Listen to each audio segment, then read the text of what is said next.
नमस्कार, hello and welcome to इन्फॉर्मेटिकोस। तो दोस्तों, आप सभी को पता है कि मैं शुरू से ही इस चैनल पर यूक्रेन वॉर को भी कवर कर रहा हूं और शुरू से ही मैं आपको यह भी बता रहा हूं कि रूस इतना बड़ा देश और इतना शक्तिशाली देश होने के बावजूद इतनी ख़राब स्थिति में क्यों है।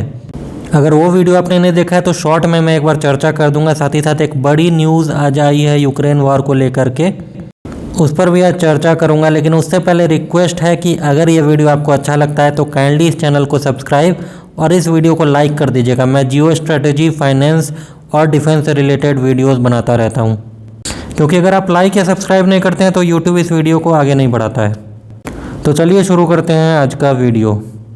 तो दोस्तों, न्यूज़ कुछ ऐसी है कि नेटो ने यूक्रेन को लगभग 1500 कॉम्बैट व्हीकल दान कर दिए हैं, जिनमें से लगभग 230 हेवी बैटल टैंक्स हैं।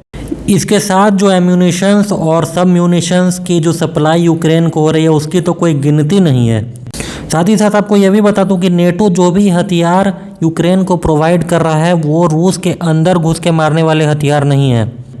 For example, high Mars system जो अमेरिका ने यूक्रेन को दिया था उसकी भी रेंज 80 किलोमीटर की ही थी।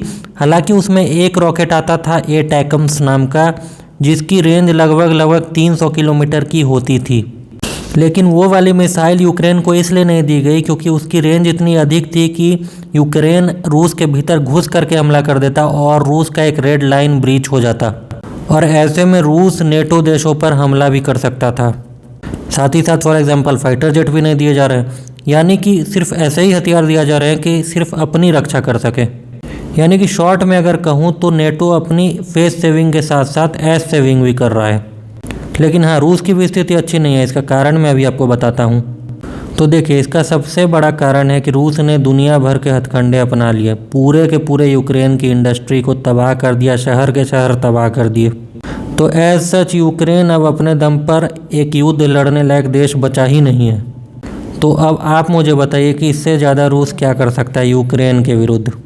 अब इंडस्ट्रीज़ तो यूक्रेन में बची नहीं है, तो सप्लाई तो अनलिमिटेड नेटो देश और अमेरिका कर रहे हैं। ऐसे में रूस के पास सिर्फ और सिर्फ एक ऑप्शन बचता है कि इन देशों पर हमला किया जाए, जो कि रूस बिल्कुल भी नहीं करने वाला है। लेकिन हाँ, रूस को भी ये चीज़ समझ लेनी चाहिए कि जब तक यूक्रेन को हथियार की सप्लाई नहीं रुकेगी वो लोग सरेंडर नहीं करेंगे, क्योंकि यूक्रेनी सेना को लगातार वॉलेंटियर्स मिलते जा रहे हैं और वहाँ के लोग अपने देश के लिए लड़ने के लिए पूरे तरह से तैयार हैं। इसके साथ ही साथ दुनिया के कई एक्सपर्ट्स ने ये बात कही है कि रूस अपने फुल पोटेंशियल फोर्स का इस्तेमाल ही नहीं कर रहा है, और रूस ने अपनी वायुसेना का अच्छे तरीके से इस्तेमाल भी नहीं किया है।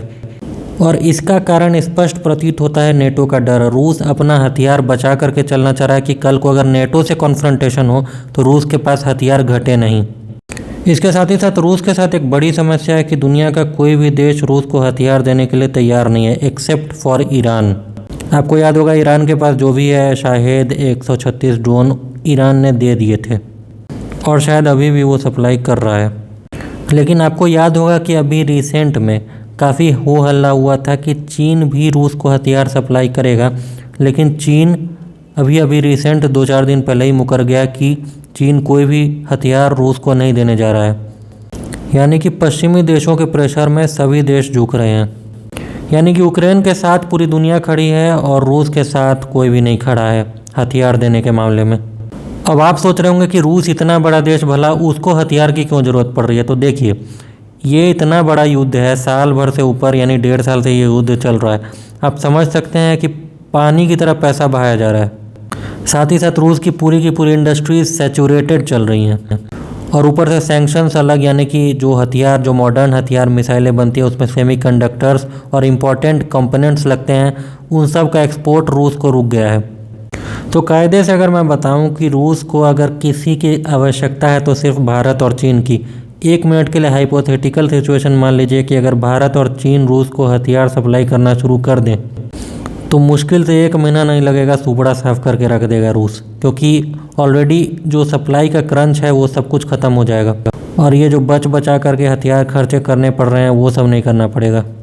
लेकिन ऑब्वियसली हमारा भी पूरे के पूरे वेस्टर्न कंट्रीज़ के साथ ट्रेड है, और चीन का भी वेस्टर्न कंट्रीज़ के साथ ट्रेड है, और बेसिकली चीन तो एक एक्सपोर्ट बेस्ड इकोनॉमी है।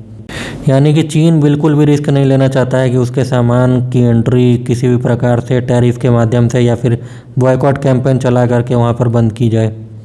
तो अगर अभी प्रेजेंट वाली स्थिति रही तो मुझे एक ही चीज़ दिख रही है कि अल्टीमेटली रूस को पीछे हटना पड़ सकता है, क्योंकि देखिए शुरू में रूस ने कब्जा तो लिया है लेकिन कंसोलिडेट नहीं कर पा रहा और रूसी सेना का जो मोरल है वो काफ़ी हद तक अप डाउन हो चला है। फ्रस्ट्रेशन साफ झलक रहा है रूसी सेना में।